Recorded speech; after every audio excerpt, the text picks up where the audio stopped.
Hello students, welcome to Gopal Krishna Gokhale College. Subject English. I am your English teacher Smita Mane. Today we will start our syllabus. Section 1 1.1 and Astrologer's Day. What is the meaning of Astrologer's Day?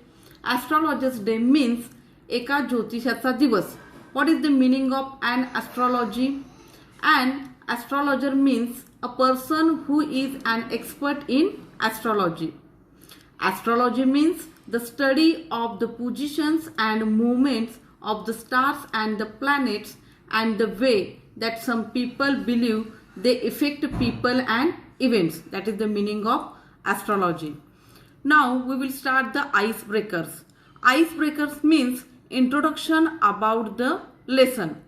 It is the something related to the lesson. What is in the lesson we are going to learn, that is given introduction. There are 4 questions and question number 1 is discuss with your partner and complete the activity. What are your strength? What is the meaning of strength? Strength means आपल्यातली मजबूत असे कोणते तरी घटक आणि व्हाय do you feel so, मग ते घटक तुमच्यामध्ये आहेत असं का वाटतंय. आणि ड्रीम करिअर, मग त्याच्याशी रिलेटेड तुमचं dream career. For example they have given us 1 point painting and drawing. Strength is what? Painting and drawing. Why do you feel so? Because I can visualise. Express, visualise म्हणजे माझा दूरदृष्टिकोन आहे त्याच्याबद्दल. Express म्हणजे भावना व्यक्त करणे. Dream career मग त्याच्याशी related. हे जर आपल्यात स्ट्रेंथ असेल आणि ही स्ट्रेंथ आहे असं जर आपल्याला वाटत असेल तर त्याच्याशी रिलेटेड ड्रीम करिअर काय आहे? Commercial artist and cartoonist. तसंच बाकीचे आपल्याला 3 उत्तरं लिहायचे आहेत. मग पहिलं झालं painting and drawing. Another is what? Dancing. Why do you feel so? Passion or hobby. Dream career obviously it will be a choreographer. Third singing. Voice quality. Why do you feel so? Because of voice quality. Dream career singer. Fourth making dishes. Why do you feel so? Love to make food. Dream career chef. Like this we have completed question number 1. Now we are going to learn question number 2. The scene in a local market of a village or town or city is very attractive. People with different occupations sell their wares. Discuss with your partner the variety of activities at the local market. आपण जो local मार्केटमध्ये scene बघितलेला असतोय तो फार attractive असतोय. मग त्या सीनमध्ये आपण काय काय बघतोय तर त्या ऍक्टिव्हिटीज कोणत्या आहेत त्या आपल्याला इथं दिलेल्या आहेत. मग पहिली ऍक्टिव्हिटी त्यांनी दिलेली आहे. They have given us number 1 activity. What is? Selling flowers, selling grocery. We have to write down another 4 activities. Number 2, what is the activity? Selling garments and cloth. Number 3, selling imitation jewelry and accessories. Number 4, selling snacks and fast food. Number 5, selling steel and earthwares. Like this we have completed question number 2. Now question number 3. In a village or town or city, it is quite a common sight to see an astrologer sitting by the roadside with his professional equipments. What is the meaning of professional equipments? Professional equipments म्हणजे त्याच्या प्रोफेशनशी लागणारं काहीतरी साहित्य असते. थोडक्यात जसं ज्योतिषी बसला तर ज्योतिषापाशी काय साहित्य असणार आहे? त्याची ती पोतडी असणार आहे. पोतडीमध्ये ठराविक कवड्या असणार आहेत, माळ असणार आहे, त्याचा चार्ट असणार आहे. अशा प्रकारे जे काय साहित्य आहे ते आपल्याला इथं लिहायचं आहे. Discuss with your partner and list the requirements for his trade. मग त्याच्या प्रोफेशनशी रिलेटेड कुठली कुठली इक्विपमेंट्स असणार आहेत ते पहिलं त्यांनी दिलेलं आपल्याला. Parrot, cards etcetera. Other we have to write down the answer. Whatever it will be we have to write down 4 numbers of answers. Number 2, turban, beard, dhoti. Number 3, dried leaves with writing on them. Number 4, cloth with mystic signs to spread his cards. Number 5, bead necklace, coins, shells, panchang, etc. Now we will start the question number 4. There are certain unreasonable beliefs among people living in our society. आपल्या समाजामध्ये अशा काही मान्यता आहेत ज्यांना scientific कोणतंही कारण नाही आहे. There is no scientific cause at all, but even though there are beliefs. Which beliefs are they and what is the background about that and which is the means of their eradication. Eradication means ते जर नाहीसे करायचं असेल तर आपल्याला कोणतं माध्यम वापरलं पाहिजे. हे जे काय समाजात अंधश्रद्धा आहेत, सुपरस्टिशन्स म्हणजे काय, अंधश्रद्धा. ह्या ज्या काय अंधश्रद्धा आहेत त्या योग्य आहेत काय, यातून समाजाची प्रगती होणार आहे काय, होणार नाहीये प्रगती. जर ह्या अंधश्रद्धा घालवायच्या असेल तर आपल्याला कोणत्या मार्गाने घालवल्या पाहिजेत इथलं असं आपल्याला इथं आन्सर लिहायचं आहे. Question is certain common events are link with the superstitions. List such events, discuss the superstitions link with them and the means of their eradication. One they have given us. Number 1, a cat crossing your path. If the cat is crossing your path, what is the belief then? Then there is a belief that something bad will happen. If one cat will cross your path, then there is a belief that something bad will happen. Like this, there are another beliefs also. Number 2, walking under a ladder. Then what is the belief? Something unfortunate will happen. Number 3, wearing black cloth for an auspicious function. What is the belief? It will bring bad luck to the host. Number 4, sprinkling salt. What is the belief beyond that? Unlucky for the person. Number 5, a black crow cawing outside your window. It means you will be having guests. Like this, there are beliefs. And what is the means of their eradication? If we have to eradicate all these beliefs, then what will be the means? Means of eradication is, the only means of eradication is through education. Only because of education we will eradicate these beliefs. How? Scientific attitude must be developed in society. Religious heads must counsel and guide their followers. The elders in families must also get rid of old beliefs. Means what is the most important thing? Education is the most important thing. Now we have understood the questions from icebreakers. Now we will get knowledge about the writer. Who is the writer of this lesson? Writer of this lesson is R.K. Narayan. And who is the R.K. Narayan? There is an introduction about the R.K. Narayan. R.K. Narayan's life period is 1906 to 2001. His life period is 1906 to 2001. R.K. Narayan was one of the finest Indian writers of his generation, writing in English. His style is graceful and humorous, elegant and simple. Malgudi Days is the famous serial from the R.K. Narayan. He wrote about small-time life in South India. His novel The Guide won him the Sahitya Academy Award in 1961. The story An Astrologer's Day has ironic elements where the astrologer pretends to have supernatural knowledge that coincidentally turns out to the truth. Means this lesson, the writer of this lesson is R.K. Narayan. R.K. Narayan was the famous writer of South India, and his famous, most popular and famous serial was Malgudi Days. Now we will start about the lesson. There is a first paragraph. Name of the lesson is An Astrologer's Day. Punctually at midday, he opened his bag and spread out his professional equipments.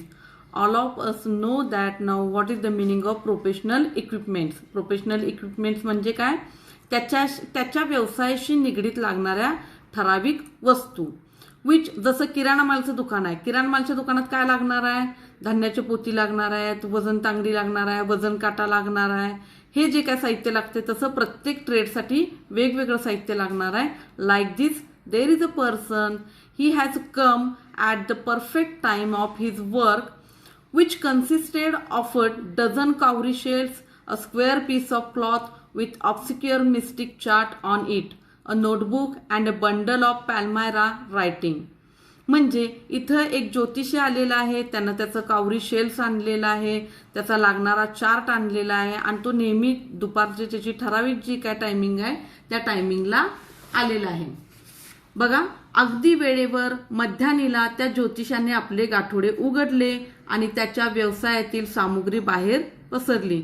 त्यामध्ये एक डझनभर कवड्या, एक गूढ आणि रहस्यमय आकाराचे चौकोनी आकाराचे कापड, एक वही आणि एक पाम वृक्षाच्या पानावर लेखन केलेला एक गट्टा होता. Okay, his forehead was resplendent with sacred ash and the vermilion. What is the meaning of sacred ash? Sacred ash म्हणजे पवित्र विभूती त्याची, आणि त्यानं ते त्याच्या कपाळाला लावलेली होती. And his I sparkle with sharp abnormal gleam which was rarely an outcome of a continual searching for customers, but which his simple client looked to be a prophetic light and left comforted. The power of his eyes was considerably enhanced by their position place as there were between the painted forehead and the dark whiskers which streamed down his cheeks. Even a half-wit's eyes would sparkle in such a setting. To crown the effect, he wore a saffron-colored turban around his head. आता यामध्ये त्या पूर्णपणे ते ज्योतिषाचं वर्णन केलेलं आहे. Meaning of vermilion is a brilliant red color. Gleam means what? Soft light shines for short time. Enhance to increase. Turban means पगडी, त्याने जी काय परिधान केलेली पगडी आहे त्याला काय म्हणतात? टर्बन. मग असं त्याचं वर्णन आहे. तो त्याच्या भोळ्या भाबड्या गिरायकांना तो दैवी नजर वाटायची आणि त्या नजरेतून समाधान वाटायचे. त्याच्या नजरेला ते रंगवलेले कपाळ आणि त्याच्या काळ्या गालावरून खाली वळणाऱ्या मिश्या याची जोरदार साथ लावायची. त्यामुळे डोळ्याची चमक अधिकच वाढायची. अगदी मंदबुद्धी माणूसही त्याच्या चेहऱ्यावरील रचनेने प्रभावित व्हायचा. त्याने डोक्याला गुंडाळलेली पगडी किंवा भगवा फेटा त्याच्या दिसण्यात अधिक भव्यता दाखवत होता. तो सर्व रंगमिलाप कधीच अयशस्वी झालेला नव्हता. Now the colour scheme never fail. People were attracted to him as bees are attracted to cosmos or dahlia stocks. मग लोक जसं एखाद्या मधमाशा जशा फुलाकडे अट्रॅक्ट होतात तसं झाडाकडे जसं मधमाशा, फुलांकडे जसं मधमाशा अट्रॅक्ट होतात तसं त्याच्याकडे बघून ती लोक अट्रॅक्ट होत होती. He sat under the boughs of a spreading tamarind tree and the flank a path running through the town hall park. तो कुठं बसायचा? एका झाडाच्या खाली, मोठ्या फांदीखाली सावलीला तो बसायचा. It was a remarkable place in many ways. आणि हे ठरलेलं त्याचं लक्षात येण्यासारखं प्लेस होतं. A surging crowd was always moving up and down his narrow road from morning till night. म्हणजे ठरलेलं जे काय एक चाणाक्ष असं लोकांचा वर्ग आहे तो त्यांना शोधत होता, त्याच्या नजरेत तो असायचा. A variety of trades and occupations were represented all along its way. Medicine seller, sellers of stolen hardware and junk, magicians, and above all, an auctioneer of cheap clothes who created enough din all the day to attract the whole town. मग हे एका मार्केटचं वर्णन आहे. त्या मार्केटमधलं वातावरण कसं होतं? खूपशी लोक, तो तिथं ज्योतिष बसलेला असायचा, बाकीची साहित्य विकणारी लोक असायची आणि दिवसभर डीन म्हणजे काय? गलबलाट, मोठा आवाज, दंगा वगैरे चालू राहायचा आणि तो त्या चिंचेच्या झाडाखाली बसलेला असायचा. Next to him in Versifornius came a vendor of fried of groundnut who gave his ware to fancy name each day, calling it Bombay ice cream one day and on the next day Delhi almond and on the third Raja's delicacy and so on and so forth, and people flocked to him. A considerable portion of his crowd died before the astrologer 2. मग तिथंच एक ice cream विकणारा विक्रेता होता. तो त्याच्या प्रोडक्टला वेगवेगळी रोजची लोक गिराईक अट्रॅक्ट करण्यासाठी to attract the customers he was giving so much new variety of names and because of that person people were attracted to there, and after all they were attracted to that astrologer. The astrologer transacted his business by the light of flare which crackle and smoke up above the groundnut heap nearby, and there was a person who was selling groundnuts. Half the enchantment of the place was due to the fact, and it did not have the benefit of municipal lighting. There was no municipal lighting.